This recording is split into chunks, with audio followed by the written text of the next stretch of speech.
Bonjour! Vous m'aviez manqué, mais la vie a fait que je ne pouvais pas vous fournir les bonnes nouvelles du féminisme comme je le fais d'habitude depuis le mois d'août. Pour me rattraper et pour bien démarrer 2022, vous avez droit à 5 trucs réjouissants pour les droits des femmes qui se sont passés depuis 5 mois.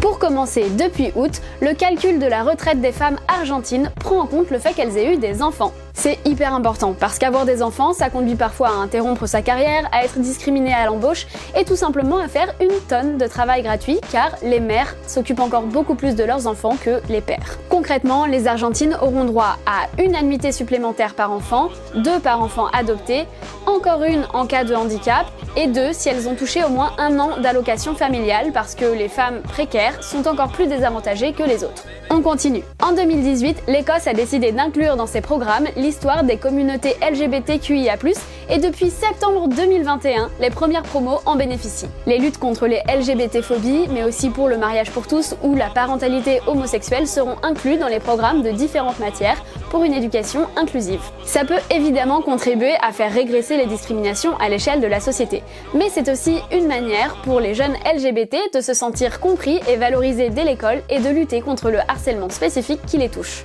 Ensuite, en Irak, les élections parlementaires d'octobre ont permis à 97 femmes d'être élues. Elles représentent 29% des députés, c'est plus que les 25% imposés par quota depuis les années 2000. Pourtant, être candidate n'était pas si facile, certaines ont fait face à des menaces et intimidations pendant leur campagne. Mais avec 30% de candidates et 29% de femmes élues, l'Irak se rapproche d'un seuil critique qui permettrait aux questions de genre d'être mieux traitées. D'autres pays ont fait de la place aux femmes dans leur vie politique au cours des derniers mois. L'Islande a élu 48% de femmes dans son parlement, ce qui en fait le plus féminisé d'Europe, et les îles Samoa ont choisi leur première ministre. On poursuit en Irlande où les femmes auront désormais accès à la contraception gratuitement.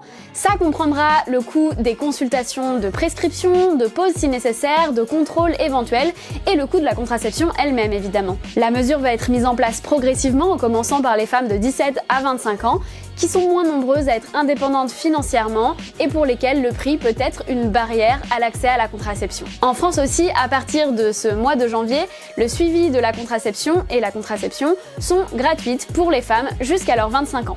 Allez, encore un petit effort et nous aussi on peut faire en sorte que ce soit le cas pour toutes les femmes à terme. Pour finir, on parle avortement. Dans les bonnes nouvelles du féminisme d'octobre 2020, je vous avais parlé du mouvement Shut It All Down en Namibie, parce que pour moi, tout mouvement féministe naissant est une bonne nouvelle. Et bien celui-ci a commencé à porter ses fruits, puisque depuis, le gouvernement a enclenché des auditions et des débats publics sur la question de la légalisation de l'avortement dans le pays, pour la première fois depuis l'indépendance. C'est un premier pas, mais c'est important de les célébrer. D'autres pays ont fait des progrès niveau IVG. Saint-Martin l'a légalisé, la Cour constitutionnelle mexicaine a déclaré son interdiction anticonstitutionnelle, la Colombie devrait bientôt se prononcer dessus, et en Allemagne, la nouvelle coalition gouvernementale prévoit de le dépénaliser, car non, ça n'était pas encore le cas là-bas. Voilà pour cette édition un peu spéciale des bonnes nouvelles du féminisme. Je ne vous garantis pas de revenir à un rythme tout à fait régulier en 2022 puisque pour tout vous dire, je travaille désormais pour un autre média consacré aux questions environnementales, Now You. Mais ça ne veut pas dire que je lâche l'affaire sur les sujets liés au genre, on va continuer à en parler ici et sur Insta. Je vous souhaite une très belle année 2022, je suis certaine qu'elle sera pleine de bonnes nouvelles féministes. Parce qu'on est de plus en plus nombreuses à se battre pour nos droits et c'est comme ça qu'on les obtient ici et partout dans le monde. Allez, prenez soin de vous.